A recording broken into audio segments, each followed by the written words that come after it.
Hello everyone, my name is Chetna Rathore. We have started a chapter that is understanding elementary shape. It's our lecture 3. So let's start. हम लोगों ने previously बहुत सारी चीजें discuss की थी. आज हम टॉपिक स्टार्ट कर रहे हैं, that is polygon. Okay, so a polygon is a plane close figure made up of line segment. सबसे पहले डेफिनेशन की बात करते हैं. What is the polygon? So polygon is a figure, close figure. ये ध्यान रखना है, इंपॉर्टेंट कंडीशन है. देखो, फर्स्ट क्लोज होना चाहिए and then second condition is line segment से मेड अप होना चाहिए. ठीक है, so polygon is a plane close figure made up of line segments. ठीक है, फॉर एन एग्जांपल, जैसे मैंने ले लिया यहाँ पे कोई भी एक पॉलीगन.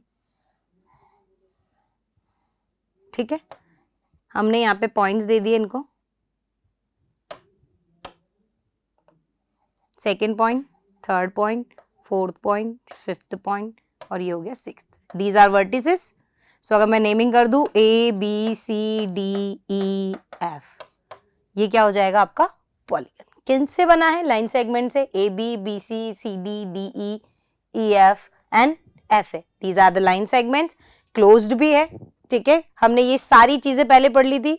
लाइन सेगमेंट्स क्या होते हैं, क्लोज फिगर्स क्या होते हैं. ठीक है, तो पॉलीगन के बारे में डिस्कस कर रहे हैं. So polygon is a plane close figure made up of line segments. ठीक है, ऐसा कोई फिगर अगर आता है जो लाइन सेगमेंट से बना हुआ और क्लोज्ड हो तो हम उसे बोलेंगे polygon. Okay, the minimum number of sides of a polygon is 3. ठीक है, पॉलीगन के लिए कंडीशन क्या होनी चाहिए कि मिनिमम 3 लाइन सेगमेंट्स होने चाहिए. क्यों होने चाहिए बट ये भी तो पता हो. ठीक है, चलो इसकी हम बात करते हैं अभी. लाइन सेगमेंट्स 3 क्यों होने चाहिए? क्यों? देखो, अगर मैं यहाँ पे 2 लाइन सेगमेंट्स बनाती हूँ लाइक दिस. ठीक है, A B C. A B और बी सी को जब मैं ज्वाइन करती हूं सो एक फॉर्म तो हो गया फिगर, लेकिन ये क्लोज नहीं है. ठीक है, इसको क्लोज करने के लिए मुझे ए सी लाइन सेगमेंट की जरूरत पड़ेगी, तब जाकर के मैं इसे क्या बोलूंगी, क्लोज. तो फर्स्ट कंडीशन ही यही होती है पॉलीगन के लिए कि क्लोज फिगर होना चाहिए. ठीक है, सो कितने लाइन सेगमेंट्स की नीड हुई हमें? 1, 2 एंड 3. सो पॉलीगन बनाने के लिए मिनिमम 3 लाइन सेगमेंट्स की नीड होती है. Next one, a polygon can have more than 3 sides. एक पॉलीगन की 3 से ज्यादा साइड्स हो सकती है, बस मिनिमम कितनी होनी चाहिए? 3. Okay, next one, the number of sides of a polygon are equal to its number of angle. Okay, जितनी उसमें साइड्स होंगी, किसी भी पॉलीगन में जितनी साइड होती है उतने ही उसमें एंगल्स होते हैं. जैसे कि हम फिगर बना हुआ है, हम यहाँ पर अगर लाइन सेगमेंट्स की बात करें तो 1, 2 and 3 line segments are here. So अगर हम एंगल्स की बात करें तो angle A, angle B and angle C.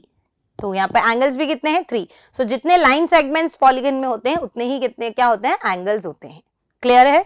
Next one, classification of polygon की बात करते हैं कि पॉलीगन का क्लासिफिकेशन किसके बेसिस पर कर रहे हैं हम लोग, कैसे उनकी नेमिंग होगी. सो बात करते हैं, we name the polygon according to the number of sides as follows. ठीक है, साइड्स के अकॉर्डिंग उनके हमने नेमिंग की है. फर्स्ट वन, अगर हम 3 साइडेड पॉलीगन की बात करें सो दैट इज ट्राइंगल. ओके, आपके 3 साइडेड पॉलीगन को ही हम क्या बोलते हैं? ट्राइंगल. अगर यही सेम आपका 4 साइडेड हो जाता है तो that is quadrilateral. Then 5 sides हैं अगर तो pentagon. Same as it is 6 sides हैं अगर तो हेक्सागन. नेक्स्ट हेप्टागन, अगर 7 साइड्स उसके अंदर है. 8 साइड्स का जो पॉलीगन होगा that is octagon like this.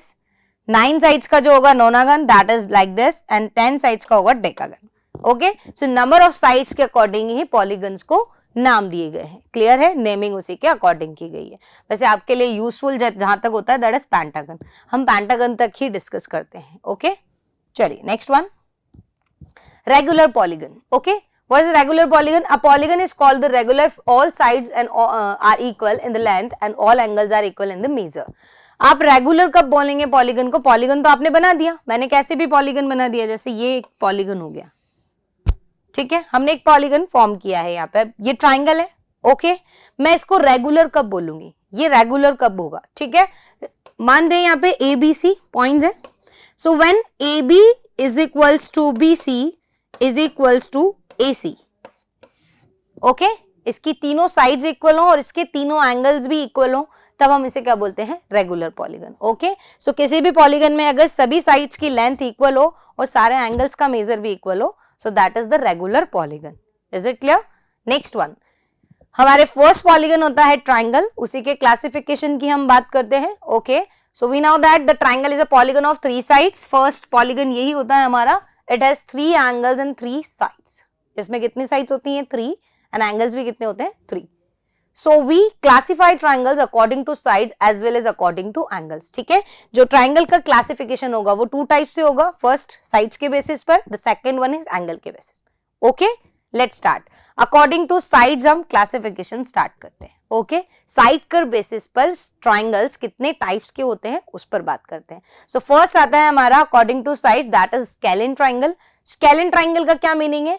If all the sides of a triangle are unequal in length, it is called scalene triangle. ठीक है, अगर किसी भी ट्राइंगल में तीनों साइड की जो लेंथ है, ठीक है, A B, B C and A C, अगर इनकी लेंथ तीनों की अलग अलग हो, 3 जो साइड्स है उनकी सबकी लेंथ अलग अलग हो, तो हम उन्हें क्या बोलेंगे? Scalene triangles. ओके, क्लियर है? Next one, isosceles triangle. If 2 sides of a triangle are equal, अगर किसी भी ट्राइंगल में आपको 2 साइड्स इक्वल मिलती है, सो हम उसे क्या बोलते हैं? Isosceles triangle. Okay, it is called an isosceles triangle. ठीक है, फॉर एन एग्जांपल फिगर आपके सामने बना हुआ है ट्राइंगल एबीसी, और हमने बोला है AB is equals to AC. So 2 sides are equal in the length, so we can call it isosceles triangle. Okay, the next one is equilateral triangle. If all the 3 sides of a triangle are equal, अगर किसी भी triangle के अंदर हम तीनों sides की जो length है वो इक्वल कर दें, सो हम उस ट्राइंगल को बोलते हैं फिर इक्विलैटरल ट्राइंगल. क्लियर है? उन्हें क्या बोलते हैं हम लोग? Equilateral triangle. क्लियर? नेक्स्ट आता है अपना अकॉर्डिंग टू एंगल्स. एंगल्स के बेसिस पर अगर हम लोग इनका क्लासिफिकेशन स्टार्ट करें तो कौन कौन से ट्राइंगल्स हमें मिलते हैं? फर्स्ट आता है अक्यूट एंगल ट्राइंगल. ठीक है, a triangle whose all angles are acute is known as an acute angle triangle. हमें पता है ट्राइंगल के अंदर कितने होते हैं? हमें ट्राइंगल के अंदर 3 एंगल्स होते हैं, 1, 2 एंड 3. अगर सबका मेजरमेंट, सबका मेजर लेस देन 90 हो, अक्यूट बोला है. और अक्यूट हमने पढ़ा हुआ है क्या होता है? अक्यूट एंगल ट्राइंगल के अंदर, सॉरी, अक्यूट एंगल क्या होता है? Which is measures greater than 0 and less than 90. सो अगर ट्राइंगल के जो तीनों एंगल्स है, 3 एंगल्स है, अगर उनका मेजर सबका अक्यूट हो, यानी कि लेस देन 90 हो, ग्रेटर देन 0 हो, that is acute angle triangle, और you can say simply acute triangle. Clear है? Done. Next one, right angle triangle. Right angle triangle के अंदर क्या करना है? A triangle whose one of the angle is right angle. अब 3 angles है हमारे पास, अगर इनमें से कोई भी 1 एंगल मेजर में 90 डिग्री के इक्वल हो जाता है, सो हम उसे क्या बोलते हैं? Right angle triangle. क्लियर है? चलिए अब राइट एंगल ट्राइंगल को थोड़ा सा समझ लेते हैं. राइट एंगल ट्राइंगल के अंदर 2 साइड्स आपकी जो राइट एंगल को होल्ड करके रखी हुई है, ठीक है, सो कंटेन किया हुआ है जिन साइड्स ने उन्हें हम बोलते हैं लेग. ठीक है, और जो अपोजिट साइड होती है, ठीक है, राइट एंगल के अपोजिट साइड होती है, दैट इज हाइपोटेनियस. ठीक है, हम उसको क्या बोलते हैं? हाइपोटेनियस. क्लियर?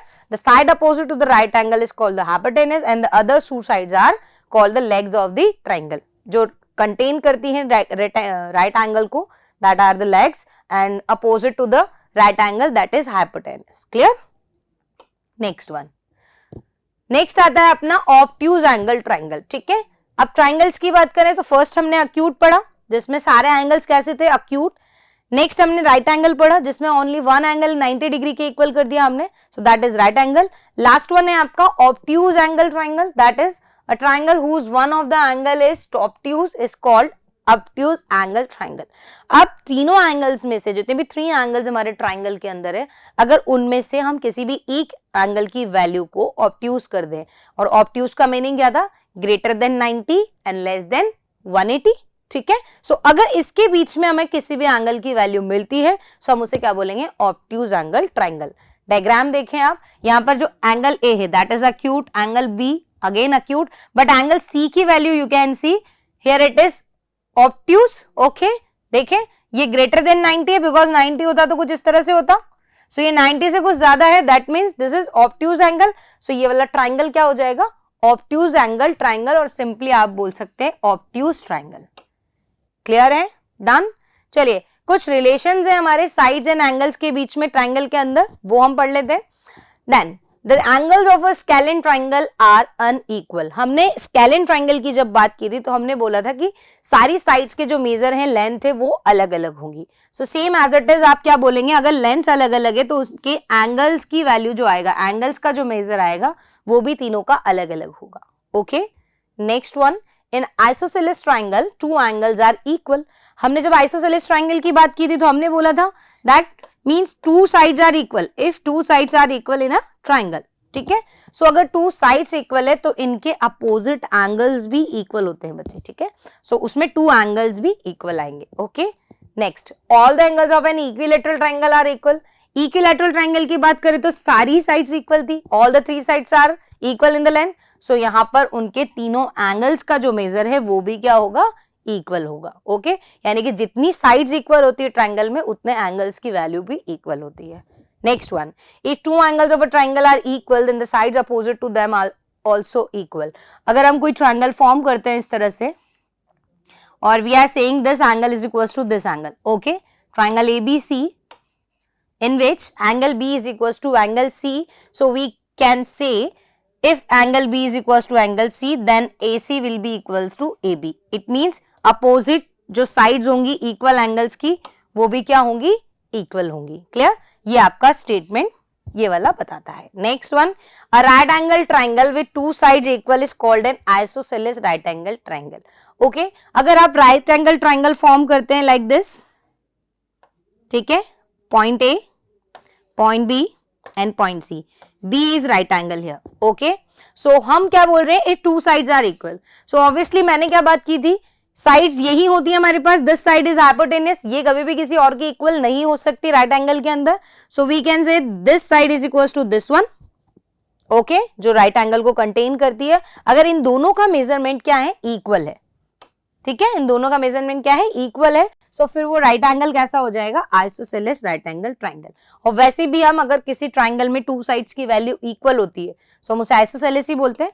और ये ऑलरेडी राइट एंगल भी था इसीलिए हमने इसे क्या बोला, आइसोसेलेस राइट एंगल ट्राइंगल. ठीक है, सो ये हमारा पॉलीगन का फर्स्ट जो ट्राइंगल होता है, फर्स्ट पॉलीगन, उसका क्लासिफिकेशन था according to sides and according two angles. ठीक है, नेक्स्ट क्लास में हम नेक्स्ट पॉलीगन की बात करेंगे. Thank you.